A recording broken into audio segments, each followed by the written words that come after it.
Welcome to the 2019 Motorsport UK British Drag Racing Championship for Pro Modified, here at Santipod Raceway's Festival of Power.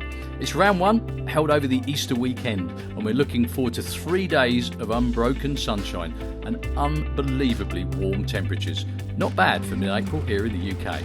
The championship will be held over 6 rounds, all here at Santipod, with points available at the Festival of Power, FIA Main Event, Summer Nationals, Mopar Euro Nationals, and the FIA Euro Finals, not forgetting the National Finals right at the end of the season.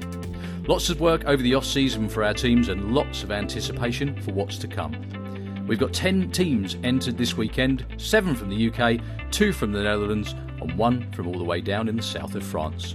They're all wanting to hit the ground running and post some good times and speeds after the long winter layoff. The 2018 series was won by Andy Robinson, but a huge crash for the anger management Camaro in the final race of the final event means he'll unfortunately be out for the 2019 season. We caught up with Andy in the pits. I walked away from the accident with no bruises, no stiff bits. It was absolutely fine. I mean, it's difficult. If you use the right safety equipment in the right manner, that's always your best bet. That helps you. Obviously, I like to think we build nice cars, and then it depends how you crash. And I didn't crash in a way that stopped instantly, and it's always the instant stopping that causes more injury. So although it was pretty horrendous, it was actually okay. I'm guessing that you're well through plans on at least thinking about what you're rebuilding, even if you haven't started doing things. I'm guessing as well you're going to try and throw as many new items and developments in as you possibly can. Yeah, we're doing a full design room, and Luke and my son and myself, we're redesigning pretty much everything. We've been restricted on our overdrives this year for the FIA classes and the Motorsport UK class, but they've given us £50 in weight, so we're looking at everything and reducing weight, as is the guys here today. Most of them have pulled weight out of their cars to get nearer that lower weight limit, which is ideal. So we'll do that, and then we'll come back quicker and faster. Is it difficult coming to the start of a season and seeing all these people coming out on the track and you not having your car here? Yes. Yeah, it's pretty tough actually. I'm always pretty busy, to be fair, but I do miss it already. So we'll be building it this year. We'll be out next year.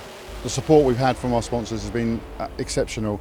NGK are behind us, Nimbus and Torco Fuel Oils are with us. Yeah, everyone's been right behind us, and some have already stepped up, and we've already got stuff. Weld Racing have already given us some wheels for the new car. So yeah, it's great. Mark Hartvelt and the Voodoo Hemi are also returning to the fray after this crash at the Door Slammers in May 2018. Again, Mark was thankfully completely unhurt. Well, Mark, it's great to see you back after the incident at Door Slammers. Quite a big job. What have you had to do to the car to get it back onto the track? Yeah, we had to do everything on the car. We put them out of each other. Every thing was on the front was damaged. So the engine, we took out the engine. Andy Robinson make a new front on the chassis. We make new nose, new doors. Yeah, a lot of stuff, hoses, wiring, ignition, fuel pump, everything was damaged. So yeah, it was many hours. The whole winter we work hard, but we work until Tuesday to make it ready. So.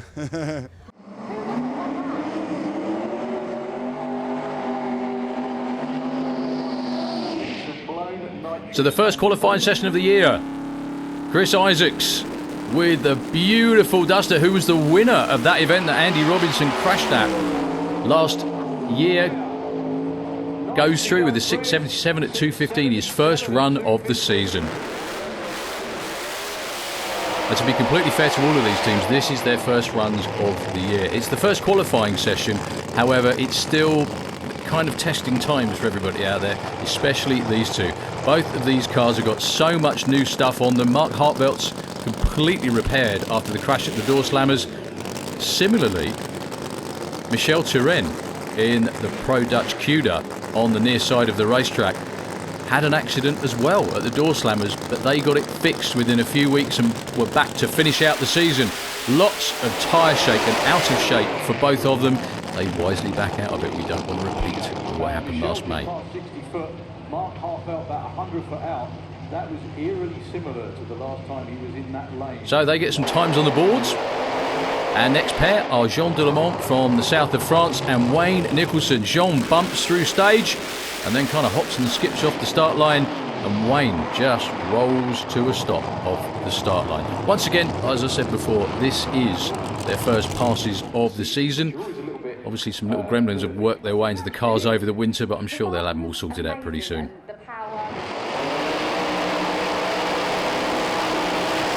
Up next, Kev Slyfield taking on Bobby Wallace. These are the top two finishers in the championship last year, apart from Andy Robinson, obviously, who's not here. Both of these two regular low 6-second performers, and it looks like they're on for the same again. Kev goes to number one with a 6.12 at 2.29, 6.24 at 2.28. Good speed for Bobby Wallace. Yeah, I'm happy with the car. It's going a little bit left on the start line. We changed some stuff now, and we make a full pass now. Oh yeah, we're pleased with the run yesterday. Went well, went to plan. It was a planned a half pass actually, but it felt good, so I kept on it. And then this morning, backed it up. Yeah, just chipping away still, and yeah, pleased. The blower overdrive has affected because obviously you're overfueling from last year, but yeah, we sussed that out. We're still overfueling, but we have taken some out, but we need to take more out. And as the weight is concerned, it's difficult because the car weighs what it weighs. It's so difficult to take weight out of the car when you've got a built car. Well, I said this was the first runs for everybody. However, there was a test session the day before, and Kev took part in that and did very well indeed.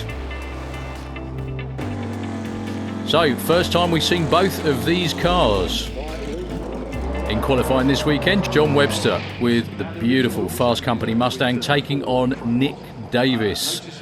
Both of these cars, twin turbo Hemis under the hood.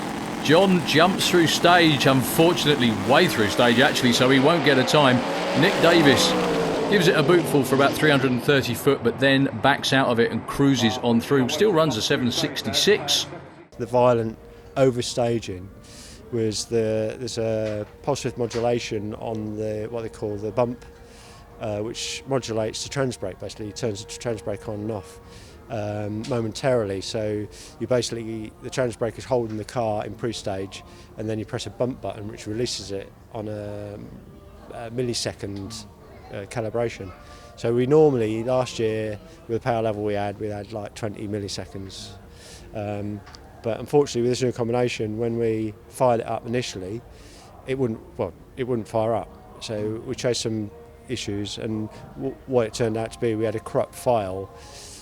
Basically, it's one of those computer glitches where we were trying to upload a file, and it did a Windows update at the same time. We reloaded a map that we knew was okay from last year, but unfortunately, with the time that we had, when we went down to run the car, the bump was really aggressive, and that was a setting that we'd started off with last year in that particular startup map. So it was just an oversight on our behalf. So. Bert Englefield with his first test pass and qualifying pass of the year. And a beautiful one it was too. Backs out of it early and still goes 6.34 at 199 miles an hour to do well on the qualifying order. Wayne Nicholson with a lucky devil. Big burnout to scrub in some new tyres, and then it gets away from him at the end of the burnout. I think he did just nose into the wall, unfortunately. I don't think he got the wall. So we can see that from another angle, and just at the end there, oh yeah, he did get the wall quite badly as well for Wayne. The crew can't even see that because of all the smoke from the burnout. It was a terrific tyre warmer, but unfortunately for Wayne and the team, a bit more damage to deal with than they'd like for the start of the season.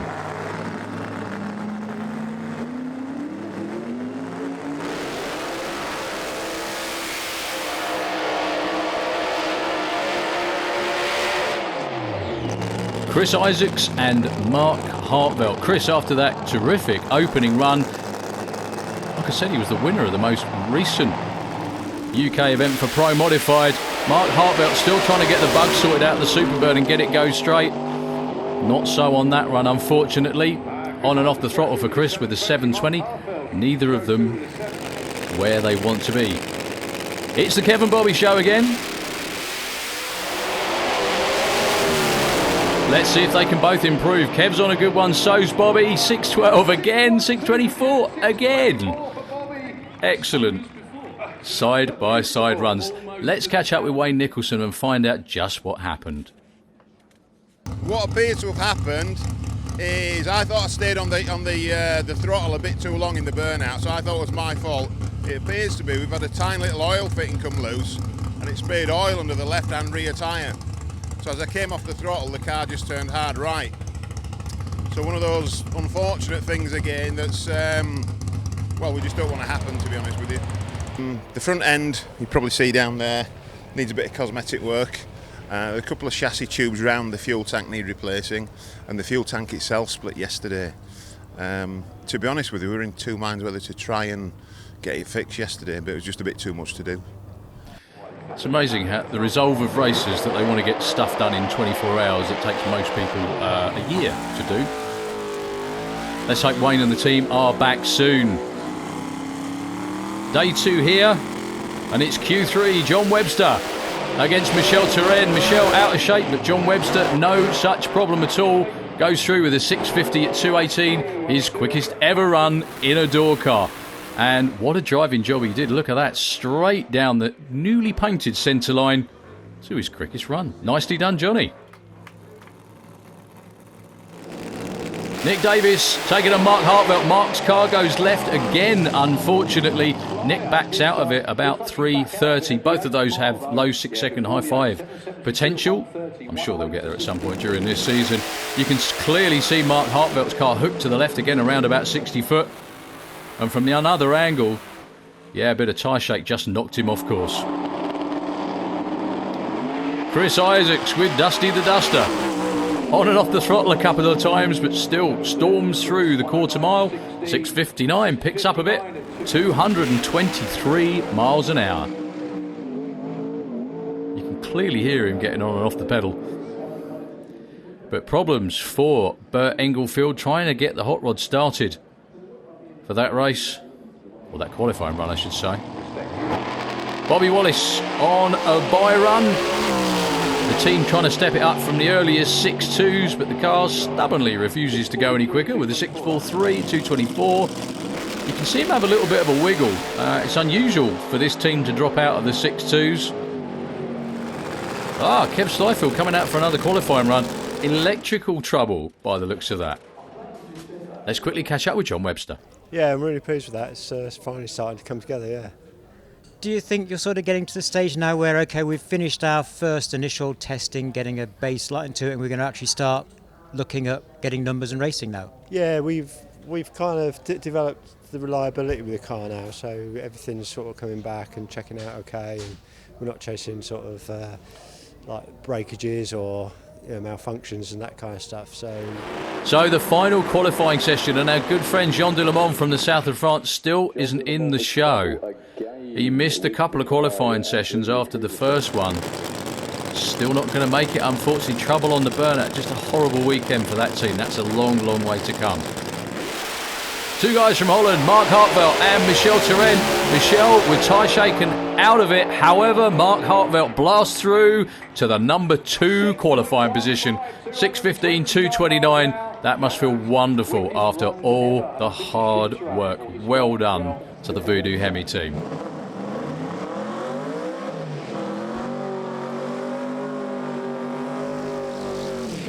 So, Nick Davis and Jon Webster, both of these looking to improve into the low 6s.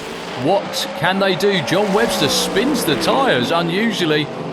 Nick Davis, though, keeps his foot in it and goes 6:43 at 2:22, going in the right direction. Well done to Nick and Rob and the whole team. Lots more to come. Chris Isaacs, Bert Englefield.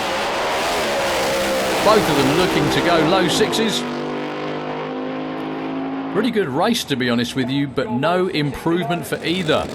69 and a 65. So, Bobby and Kev. Mark Hartwell is number 2. Unless Bobby Wallace can pull something out, it will be Kev Schleifield in at number 1, and it is with a glowy tee of the weekend so far. 6:09. Yeah, that's pretty good for us. We pretty much knew where we needed to be for the first run, then we went to start creeping it up. It caught us out on the second run, and then today the track's caught us out again, but we're starting to get our head around it now. When you say the track's caught us out, because it's too good, really. Pretty much, yeah, it's too good. I mean, I didn't think it'd be this hot yesterday and today, but it's been really, really good, really good. So what's the story behind the different cars? I thought your sister was going to be driving this, but you seem to like it so much you're not going to give it over. I like it. I wouldn't say I like it more than the Willis though. We got the motor back last Friday for the Willis, so it was a bit tight to get ready for this meeting, but it'll be ready for the door slammers and then hopefully carry on in May for the main event. After 2 days of qualifying here at Santa Pod's Festival of Power, it's Mark Hartvelt at the number 2 spot after a dream return to the racetrack. But it's Kev Slyfield in the Blown Bird at the top of the tree. Yeah, fantastic. Yeah, couldn't have wished for anything more, to be honest. With the blower overdrive affected us, we've not quite got there yet, but we're starting to get a handle on that. So yeah, it's good. Now you had to cut off after, I think it was number 3, was it? Yeah. Still a little problem. Do you want to talk us through what it was? Basically, there was a little fuse fitting in the switch box, and it just decided to come apart. So it wasn't making contact. So that was it. $10 part, as they say. Luckily, it wasn't in a race. So tomorrow morning, hopefully, good to go. Yeah, we're all good. We had a little bit of damage on that last one, minor damage, which we were quite lucky. Because it didn't do more damage it could have done, but yeah, we found it and yeah, it's good. So it's Easter Sunday. Going into eliminations, we caught up with Adam Lambert here this weekend, helping our 2 teams from the Netherlands. Mainly helping with suspension and chassis consulting. Just, trying to get a handle on the racetrack. A lot of new setups coming out for this season, so we're just trying to get a handle on it before the big events come up. It looks like Mark has got his starting point now. He's getting down the track straight, so he can start actually looking for numbers now. Yeah, that run there was, believe it or not, a lot left on the table. So just happy to make a decent run, like you said, go straight. And now we're going to parlay what we learned from that car into this car here, and I think tomorrow will be a good day for both teams. Well, I honestly love this track. Of all the tracks I visit in the entire world, this is probably top 3, for sure. The fans are unbelievable. I mean, they got up on that hill early this morning and didn't leave. So, yeah, I mean, the fan base here is outstanding. I love the facility, the whole crew. I mean, just everybody here, the hospitality is top-notch. I really enjoy coming. Down to the very serious business of racing. A match-up we haven't seen for a long while in Pro Mod. Nick Davis and Bert Englefield. Things have come a long way since these 2 started racing in Pro Mod. They're not that old. It's just Pro Mod's a new class. I thought I'd say that before both of them clip me around the ear the next time they see me, but there we go. So, Nick, Ice Automotive engine in there, Rob Loring doing the tuning, Bert Englefield and Andy Wright. This could be a classic.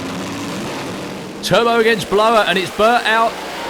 And out of shape as well. He's got a car length on Nick going past the tree, but the power of the turbo car takes it at the finish line. And look at that speed, 242 miles an hour, and a new personal best in a door car for Nick Davis, 6:25. Congratulations to the whole team, and a terrific race as well. Unfortunately after that though, no shoots, and he couldn't get the car stopped, and he ended up going into the field. Let's hope the damage isn't too bad. So Jon Webster taking on Bobby Wallace. It really is so cool to see such a good crop of competitive UK Pro Mod cars just getting quicker and quicker. These 2 are a prime example of that. Jon Webster's had the car for a couple of years now. As he said in the interview earlier, very candidly, they've had some breakage issues. Hopefully that's all squared away, and now they can get on with the business of tuning the car to go quicker and quicker. He went 6.5 in qualifying. Bobby Wallace in the near lane, 6.2s. Looks like Johnny got out of the traps first, and he did by over 1/10 of a second. However, it's the newer Mustang at the finish line with a 6.34. Takes out Jon Webster's very hard trying 6.57.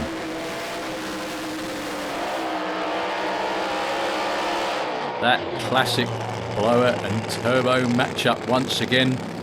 It's really nice to see a great mix of cars as well. We've got nitrous cars doing well, we've got blown cars doing well, we've got turbo cars doing well. That is how it's supposed to be. Mark Hartvelt hopes his return to racing is a good one with the Voodoo Hemi. 6.15 to qualify number 2.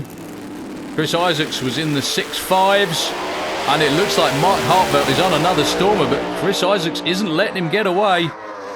6:44 for Chris, but a fantastic 6:05 at 2:35. Low ET of the weekend so far for the Voodoo Hemi guys. Last pair of round one. Michel Turenne, who unfortunately for him hasn't put in a representative run here so far this weekend, under the watchful eye of Andy Robinson, who repaired the front of that car after he had a bit of a mishap with a wall last year.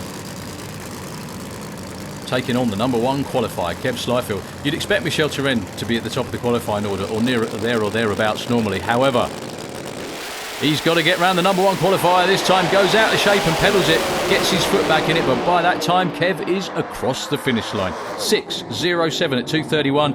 Real good try from Michel though. 6:26 at 2:33. So at the race director's discretion, Jean Delemont was allowed a test run. However, unfortunately, the problems persist for Jean. They'll keep at it. They're a really, really good bunch of hard-working guys, and I know he's got a new big-inch motor waiting in the wings to go quickly with. That's just how far Jean Delemont comes as well, by the way. We're going to catch up with Nick Davis. It's huge progress for us. As we were just saying, the record at the moment, we built it to go FIA racing and not MSA racing. So the target's kind of 570, but it's huge progress for us. We've had a couple of test sessions last year, and I think it ran 680 at the national finals, 40 yesterday, and it's just run a 20. We knew we had to go a bit to have a go at Bert, but yeah, it's got more to come too. We're kind of scratching the surface still. And the trip into the field wasn't actually too bad damage-wise? As we just said, it's not my first time into the field. It's probably the most damage I've done, because most of the other ones I've been in are slightly higher than that. We're hoping, we haven't run it up yet, we'll run it up in a minute, but we're hoping that it's just superficial, it's just bodywork. And I got a friendly bodywork man who, thank you Brian and Robert's Motor Bodies. I'll be calling him later, see if he can book it in. Yeah, fingers crossed it'll be okay. I know you thought it was going to be not as exciting as the Alta, but probably it is just as exciting. At those speeds, it's got to be exciting, hasn't it? That was a great race. We left together. This fell a bit on its nose at 60 foot, and the turbo cars, the back half of the turbo cars, even with the significantly reduced boost that has been imposed on us this year, it hauls. And Bert was in front at 1,000 foot, and I probably hung on to it slightly too long, because it must have just taken him right at the stripe. So yeah, it was exciting. It's a good race. It's what I came back to Pro Mod for. Yeah, it's certainly the best time in Pro Mod. We went 6:38 in testing, and we've been 6:40 in Comp Eliminator, but the 44 was our best in Pro Mod.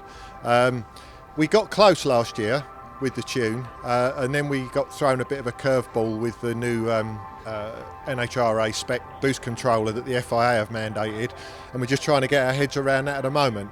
But it's starting to get a bit of consistency now. We struggled for a long while with tyre shake issues, but we've more or less overcome those now, and we get shake as much or as little as anybody else basically now. So now we're starting to head in the right direction. We've probably only had 3 meetings with a car where we've got over the big shake issue, and we're making steady progress.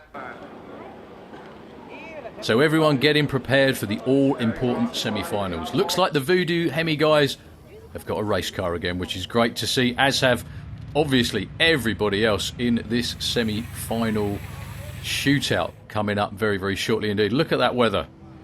Even the windmills aren't moving. There's no breeze, no nothing, just sunshine.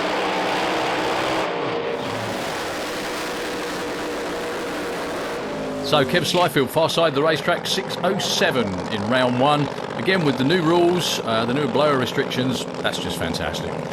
Getting a handle on it. Takes a little bit of tuning, a little while to get ready and really get to grips with rule changes, but it looks like they've got it in one event. Same as Nick and Rob with the Firebird, thankfully back in one piece. Bearing a couple of battle scars, they're going to give Coach Slyfield a real good race in this one.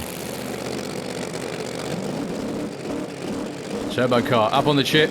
Here goes the blower car far side. Very, very even off the start line. It's Kev, 6:13 at 2:30, 6:23 for Nick. Still a great return to competitive Pro Mod competition for Rob and Nick and all at Ice Automotive. I just can't wait to see what they're going to do in the coming months. So, for a place against the number 1 qualifier in the final. Number 2, Mark Hartvelt. Number 3, Bobby Wallace. Blower against Nitrous again. Will it be an all-blower final? Looks like it at the moment. Mark Hartvelt with that big hole. Voodoo Hemi goes 6:07, 2:28. Bobby had a real good try at 6:34. Excellent racing, awesome racetrack, perfect conditions. Bert and Michelle came out for another test run. Michelle backed off it again after about 60 foot. Bert with his quickest run of the weekend, 6:24 at 2:30 though. That bodes well for the rest of the season. So we are into the final. Wonderful weather. Nice to see everybody shaking hands. We do our best.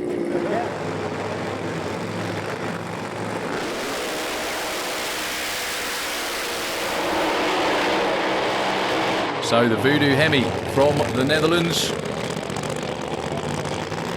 Mark's been in a final before, but he's never managed to nail down that magic big trophy at the end of a race weekend. Kev Slifield's been there before. He's actually been Motorsport UK Pro Mod champ before. So let's see what they got for this in his final round. Been great Pro Mod racing. And Mark Hartvelt goes red on the tree, backs out of it. Kev Slifield toodles to a 6:26 at 2:19. Slightly down on performance for him. However, I don't think the crew are going to worry too much. Well done to Kev. The testing, all the hard work worthwhile as everybody packs away from what has been a fantastic weekend. Yeah, we had a brilliant weekend. Everything seemed to go right. We had 5-6 good runs, improvements in most of them. So yeah, really chuffed. Bit of work going on afterwards. It takes a lot of parts to run fast, doesn't it? Yeah, mixed feelings at the moment because although we've taken the win, which is fantastic, we've actually damaged the engine quite big time. So yeah, put a little bit of a downer on the celebrations. So 4 weeks before the next round, well, it's less than that, 3 weeks, isn't it, for Door Summers, which I know you want to come out to. So it's going to be every evening, I guess, for a while. Yeah, well, the block's going to have to go away to be repaired. So yeah, it's touch and go, I think. So that win gives Kev the early lead in the points, but the damage sustained in the final will mean a lot of late nights for the team before the Door Slammers on the 17th to the 19th of May. The next Motorsport UK Pro Mod round will be the FIA main event only a week after the Door Slammers, so plenty of action to look forward to in the next few weeks. We'll see you again soon.